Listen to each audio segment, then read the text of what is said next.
Walk with HMS, যেখানে learning একেবারে গেমের মতো। ডিয়ার স্টুডেন্টস, আজ আমরা ক্লাস 9 আইসিএসসি সিলেবাসের একটা গুরুত্বপূর্ণ poem on work of artifice discuss করতে চলেছি, যেটা লিখেছেন one of the greatest American poets Marge Piercy. আর্টিফাইসটা কি?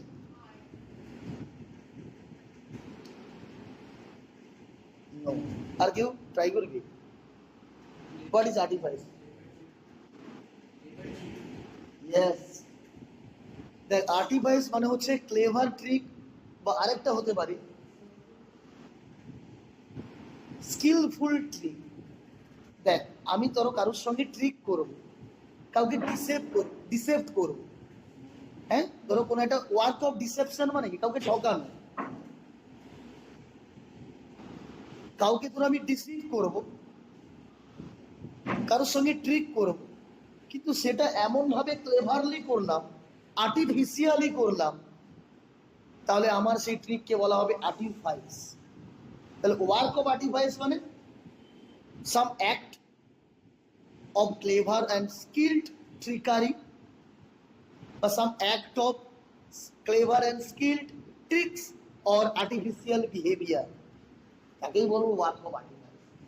এটা লিখেছেন, এটা কম্পোজ করেছেন মার্চ পিয়ারসি। মার্চ পিয়ারসি কিন্তু একজন আমেরিকান পোয়েট, যিনি মেনলি ফেমিনিজম আর সোশ্যাল জাস্টিস, ইনজাস্টিস নিয়ে লেখেন। ঠিক আছে, ইনফ্যাক্ট এই যে পোয়েমটা, এটা কিন্তু সেই সোশ্যাল জাস্টিস ইনজাস্টিসের থিমের উপরেই কিন্তু কনফিগার করা হয়েছে। এই পোয়েমটা এক্সপ্লোর করে theme of operation and control, theme of operation and control. এই পোয়েমে দেখতে পাবো যে feminism is in great danger.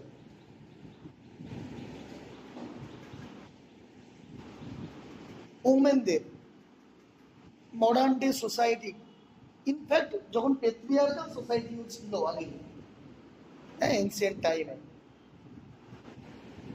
তখনও ওমেনদের কিভাবে অপ্রেসড থাকতে হতো এই সোসাইটিতে,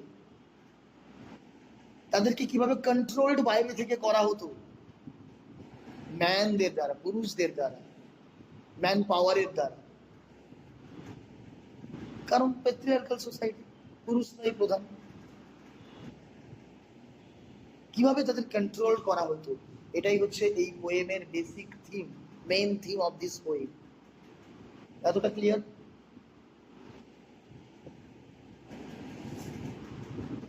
Let's go to the first part. The bonsai tree in the attractive pot could have grown 80 feet tall on the side of a mountain. তাহলে the bonsai tree here refers to a woman who is controlled, who is regulated by outside power.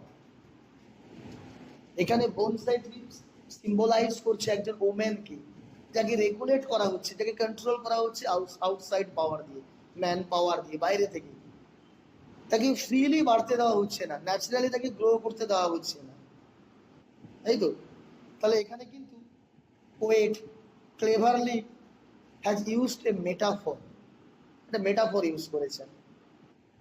কিসের metaphor? এই যে bonsai tree একটা metaphor, যে controlled women, regulated ওমেনের metaphor. Bonsai actually কি বলতো, যখন একটা ট্রিকে নর্মালি তাকে যখন বাড়তে দেওয়া হয় না, তাকে বারবার প্রুনিং করে, সাইজ করে, তাকে তখন মিনিয়েচার ফর্মে যখন তাকে একটা পটে আমরা গ্রো করাই, তাকে বাড়তে দিই না, একটু ডাল বাড়লেই কাটছাট করে দিত, প্রুনিং করে করে রাখি যাতে সে বাড়তে না পারে, তখন কি হয়, সেটা বনসাই আকার ধারণ করে। তার মানে একটা ওমেন, তাকে যদি ন্যাচারালি গ্রো করতে দেওয়া হয় আমাদের সোসাইটিতে, সে অনেক গ্রো করতে পারত, তার অনেক ফিল্ডে তার ট্যালেন্টগুলোকে এক্সপোজ করতে পারতো, কিন্তু সে পারছে না, কারণ তাকে কন্ট্রোল করে রাখা হয়েছে, রেগুলেট করে রাখা হয়েছে, তাই না? তাহলে here the bonsai tree represents oppressed women who are not allowed to grow physically, mentally and spiritually. হলো? কিন্তু অ্যাট্রাকটিভ পট তাকে রাখা হয়েছে কোথায় কোথায়? একটা অ্যাট্রাকটিভ পটে বনসাই করা হয়েছে। Could have grown 80 feet tall, সে হয়তো 80 ফুট মতো লম্বা হতে পারতো, মানে ন্যাচারালি গ্রো করতে পারতো। On the side of a mountain, একটা পর্বতের পাশে যদি সে বেড়ে উঠতো, তাহলে সে কিন্তু ন্যাচারালি গ্রো করতে পারতো। till split by lightning, যতক্ষণ না স্প্লিট বাই লাইটনিং, দারুণ একটা ওয়ার্ড ইউজ করা হয়েছে। যখন দেখবি ন্যাচারালি বড় বড় যেগুলো টল লম্বা লম্বা যেগুলো গাছ হয় না, টল প্ল্যান্টস গুলো, তারা যখন অনেক লম্বা হয়ে যায় না, তখন দেখবি লাইটনিং এর কারণে, তখন বাজ পড়ে যখন তাদের উপরে পড়ে এবং গাছ ভেঙে যায়, আগা থেকে ভেঙে যায় দেখবি। তার মানে যেগুলো ন্যাচারালি গ্রো করবে তার হয়তো ভেঙে যাওয়ার কথা, তার হয়তো একটা সাডেন ডিস্ট্রাকশন আসার কথা, বাই ন্যাচারাল ফিনোমেনন, ন্যাচারালি আসার কথা, কিন্তু আগেই তাকে গার্ডেনার প্রুন করে করে বনসাই করে দিয়েছে। তার মানে একটা ওমেন সোসাইটিতে সে কত কি না করতে পারতো যদি তাকে সেই প্ল্যাটফর্মটা দেওয়া হতো, কিন্তু যেহেতু তাকে পেট্রিয়ার্কাল পাওয়ারের আন্ডারে থাকতে হয়, সে ন্যাচারালি গ্রো করতেই পারেনি। যদি করতো তাহলে তার ডিস্ট্রাকশনটাও বোধহয় ন্যাচারালি হতে পারত। ঠিক যেমন করে লম্বা গাছগুলো যেগুলো পর্বতের পাশে লম্বা হতো, যদি তারা স্প্লিট হয়ে যেত, ভেঙে যেতেও পারতো, কিভাবে? বাই লাইটনিং, বাজ পড়ে। বাট কিন্তু আ গার্ডেনার কেয়ারফুলি প্রুনড ইট, একজন গার্ডেনার, মালি যাকে বলে, one who takes care of garden carefully pruned it, খুব মনোযোগ সহকারে, যত্ন সহকারে, এখানে এটা কিন্তু আইরনি ইউজ করা হচ্ছে, মানে সে লক্ষ্য রাখছে যে এর আবার এক্সপেকটেশন হাই হচ্ছে নাকি। তার মানে দেখ, ওমেনরা এ কোনো ফিল্ডে ভালো হচ্ছে নাকি, এ বেশি কিছু অ্যাচিভ করে দিচ্ছে নাকি, হ্যাঁ? কিন্তু তাহলে আমার উপরে কথা বলবে, আমাকে হারিয়ে দেবে, একে ডমিনেট করে রাখতে হবে। তাহলে গার্ডেনার সে কেয়ারফুলি প্রুনড ইট, এটাকে ছেটে ফেলতো, কেটে ফেলতো। ইট ইজ 9 ইঞ্চেস হাই, দিয়ে কেটে কেটে করেছে কি মাত্র 9 ইঞ্চি লম্বা।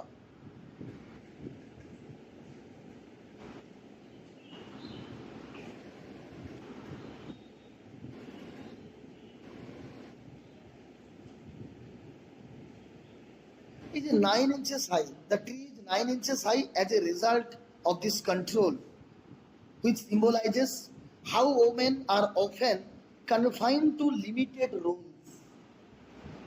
ওমেনদের কনফাইন্ড করে দেওয়া হয়, বন্দি করে দেওয়া হয়, কিন্তু লিমিটেড রোলস, কিছু লিমিটেড রোল দেওয়া হয়। তুমি মেয়ে, শুধু বাড়িতে রান্না করবে। এখনো আমরা সেই ক্রাই কিন্তু ফিল করতে পারি, এখনো ইভেন ইন মডার্ন সোসাইটি আমরা এখনো সেই ক্রাই অনেক জায়গায় ফিল করতে পারি। তাদের রোলকে ফিক্স করে দেওয়া হয়, আমাদের মতো ছেলেদের মতো পুরুষদের মতো তাদের কিন্তু সব জায়গায় তাদের ইন্টারফিয়ারেন্স মোটেও অ্যালাউ করা হয় না। করা হয় কি? No.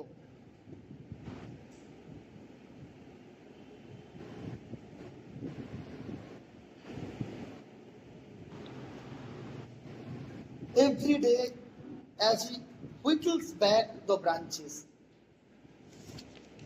every day as he whittles back the branches, প্রত্যেক দিন এই গার্ডেনার কি করে? whittles back, ছোট ছোট করে কেটে দেয়, বারবার ছোট ছোট করে কাটতে থাকে। whittle মানে কাট, কাট into small pieces again and again to reduce the height. বুঝেছিস? whittles back, ছাঁটতে থাকে, বলে না ছাঁটা, ছাঁটতে থাকে।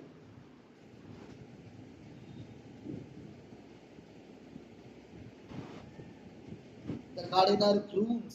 আর যখন সে কাটে না, দ্য গার্ডেনার ক্রুমস, সেটা হামিং করে গান গাইতে থাকে। এটা কি মিন করছে বলতে, কে পারবি তোদের মধ্যে? এনিওয়ান? সে কেন হামিং করে গান গায় ছাঁটতে যখন থাকে সে? বল, এনিওয়ান?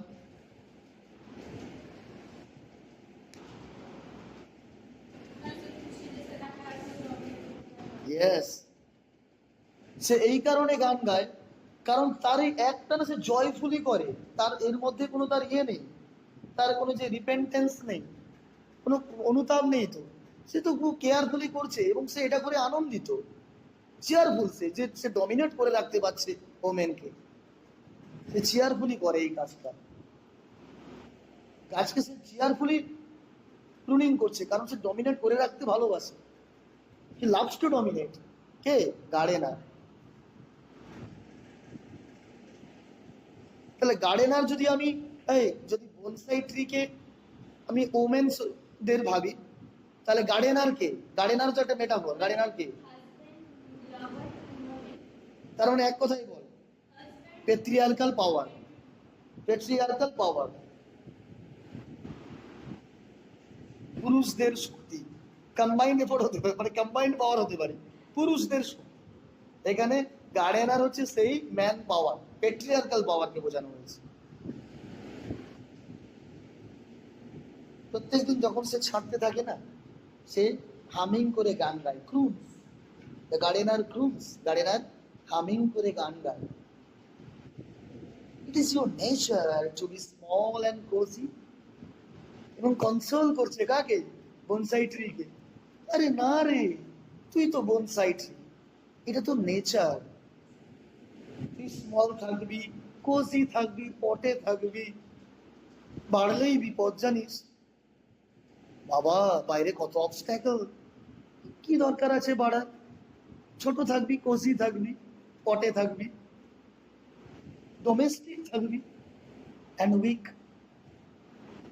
কারণ পেট্রিয়ার্কাল সোসাইটিতে পেট্রিয়ার্কাল পাওয়ার মনে করে যে এই ফেমিনাইন পাওয়ার এরা বড় উইক, এরা বোধহয় শুধু ডোমেস্টিসিটির জন্য, ঘরের কাজকর্ম করবে, রান্না বান্না করবে, বাচ্চা সামলাবে, বাড়ির দেখভাল করবে, এরা সোসাইটিতে বড় বড় রোল নেওয়ার মতো কেপেবল নয় মনে করে তারা। পুরুষেরা মনে করে, গার্ডেনারের মতো পিপলরা মনে করে, তারা মনে করে এটা তোদের nature, to be small and cosy, domestic and weak, তারা মনে করে। নেক্সট পার্টে আছে, হাউ লাকি লিটল ট্রি। তাই তারা বলে, হাউ লাকি লিটল ট্রি, এই লিটল ট্রি, তুই কতটা ভাগ্যবান বলতো। To have a pot to grow in, তুই একটা পট পেয়েছিস যেখানে তুই গ্রো করবি। সিম্বলিক্যালি মিন্স তুই কত সেফটি পেলি, তুই কত সিকিউরিটি পেলি, তুই একজনের আন্ডারে থাকিস, তুই পেট্রিয়ার্কাল পাওয়ারের আন্ডারে থাকিস, তোর কোনো বিপদ নেই, তোকে এত বাইরের কথা ভাবতে হবে না, তুই কত লাকি বলতো।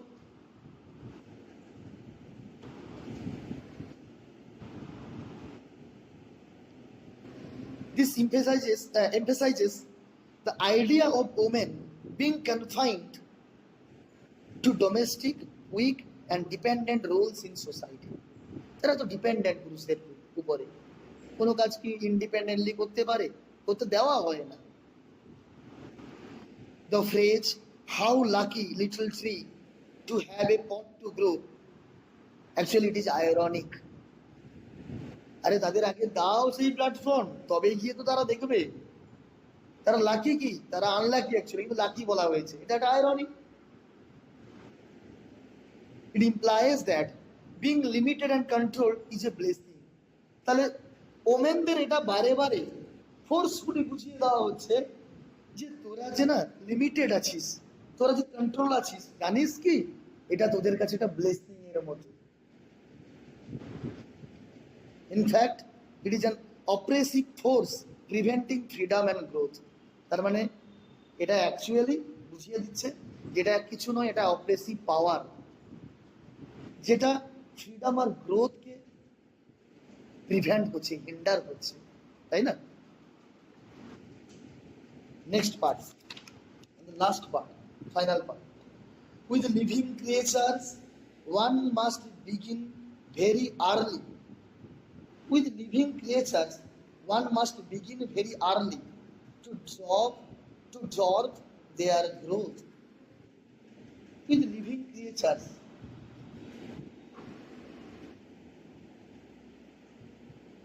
একই রকম ভাবে অন্যান্য লিভিং ক্রিয়েচার্স যেগুলো, one must begin very early to dwarf their growth. অন্যান্য অনেক এইরকম বাকি অনেক লিভিং ক্রিয়েচারের মতো একটা ট্রিও কিন্তু অনেক সময় কি হয়, তাকে একদম ভেরি ইয়াং এজ থেকে, মানে ঠিক লিভিং ক্রিয়েচার বলতে এখানে হতে পারে যে all the women in the society, হ্যাঁ, হতে পারে যে লিভিং ক্রিয়েচার যারা, বা এখানে কবি এমফেসাইজ করেছেন যে সমস্ত ওমেন যাদের কন্ট্রোল করা হয়, লিমিটেশন লাগিয়ে দেওয়া হয়, তাদেরকে সবাইকে তারা ভেরি ইয়াং এজ থেকে, মানে একদম ইয়াং এজ থেকে, ছোটবেলা থেকে, ঠিক একটা ট্রিকে যদি বনসাই করতে হয় ছোট থেকে কি করা হয়, টু ডর্ভ দেয়ার গ্রোথ, তাদের যে গ্রোথ, তাদের যে বৃদ্ধিকে ডর্ভ করে দেওয়া হয়, মানে কি ব্যাহত, মানে বন্ধ করে দেওয়া হয়, ছোট করে দেওয়া হয়, ডর্ভ করে দেওয়া হয়, তাদের বৃদ্ধিকে, তাদের যে গ্রোথটাকে ন্যাচারালি বাড়তে দেওয়া হয় না, তাদের গ্রোথটাকে ন্যাচারালি বাড়তে দেওয়া হয় না, তাদেরকে প্রথম থেকে ইয়াং এজ থেকে, ছোট থেকেই ডর্ভ করিয়ে দেওয়ার একটা টেন্ডেন্সি তৈরি হয়। মানে তাদের যে, মেয়েদের ক্ষেত্রে বলা যেতে পারে তাদের পার্সোনাল ডেভেলপমেন্ট আর পোটেন্সিয়ালিটি যেগুলো রয়েছে সেগুলোকে ইগনোর করা, এক কথায় সেগুলো দেখেও ইনডিফারেন্ট থাকা হয়। কারণ সেগুলোকে যদি তুই বাহবা দিস, অ্যাপ্রিসিয়েট করিস, তাহলে তো সে তো বড় জায়গায় এক্সপোজ করতে পারে না। এখন আমাদের সারাকে যদি ক্যারাটের ফিল্ডে অপরচুনিটিস না দেওয়া হতো তাহলে সে ব্ল্যাক বেল্টে পৌঁছাতে পারত।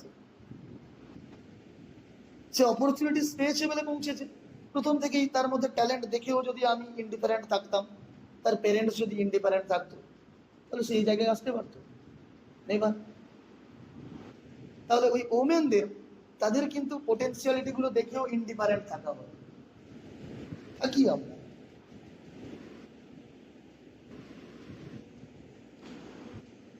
the bound feet, the crippled brain, the bound feet, পা দুটোকে যেন বেঁধে রাখা, চেইন করে রাখা হয়। সেই ফিট অনেক কিছু পারে, সেই ফিট দিয়ে তারা অনেক কিছু করতে পারত, could have done, অনেক কিছু করতে পারতো, could have done, কিন্তু তাদের পা দুটোকে চেইন করে রাখা হয়, বাউন্ড করে রাখা হয়, তাই না? The crippled brain, এবং তাদের যে ব্রেন, তাদের যে ট্যালেন্ট, হ্যাঁ, তাদের যে ইন্টেলিজেন্স, সেটাকে ড্যামেজ করে দেওয়া হয়, সেটাকে হ্যান্ডিক্যাপড করে দেওয়া হয়, উইকেন্ড করে দেওয়া হয়। The hair in curlers, the hands you love to touch, the hair in curlers. The hair in curlers symbolizes the pressure to conform to beauty standards. Further, the line, the hands you love to touch, reflects how these controls even extend to personal expression of affection and human connection. তার মানে এটা বুঝতে হবে যে তাদের যে হেয়ারটাকে curler মানে জানিস, মানে একটা মেশিন যে কার্ল করে তাকে কার্লার বলে। তাহলে কার্লারে তাদের হেয়ারকে কার্ল করা হয়। The hands you love to touch, তার মানে এই যে লাইনগুলো মেনলি আর্লি আর জেনারেল সোসিয়েটাল কন্ডিশনগুলোকে বোঝানো হচ্ছে, যেগুলো গ্রোথ, ইন্ডিপেন্ডেন্স আর ফ্রিডমকে স্টান্ট করে, মানে অবস্ট্যাকল তৈরি করে। তাহলে একটা উমেনের গ্রোথ, ইন্ডিপেন্ডেন্স আর ফ্রিডমের ক্ষেত্রে যে আর্লি সোসিয়েটাল কন্ডিশনকে ইঙ্গিত করছে এখানে, যেখানে বলা হচ্ছে যে তাদের হেয়ারগুলো কার্লারে সেট করা হয়, কার্লার দিয়ে, কিংবা তাদের হাতগুলো মেনলি কন্ট্রোল করে অ্যাফেকশন আর হিউম্যান কানেকশনের জন্য, মানে তাদের হাত শুধু ভালোবাসার জন্য, তাদের হাত অ্যাফেকশন তৈরি করার জন্য, হিউম্যান কানেকশন তৈরি করার জন্য। তার মানে তাদেরকে মডিফাইড করা হয়, ন্যাচারালি নয়, তাদেরকে মডিফাইড করা হয় ম্যান পাওয়ারের দ্বারা, পেট্রিয়ার্কাল পাওয়ারের দ্বারা। তাদেরকে মডিফাইড করা হয়, তাদেরকে পেট্রিয়ার্কাল পাওয়ারের দ্বারা মডিফাইড করা হয়, হ্যাঁ, এবং তাদের ন্যাচারাল গ্রোথ, ইন্ডিপেন্ডেন্স আর ফ্রিডমটাকে স্টান্ট করা হয়, ইগনোর করা হয়। এটাই ছিল আর্লি জেনারেল সোশিয়াল কন্ডিশন, মানে সোসাইটাল কন্ডিশন। সোশিয়েটাল কন্ডিশন এমনই ছিল, ওমেনদের সেই ফ্রিডম, সেই ইন্ডিপেন্ডেন্স ছিল না।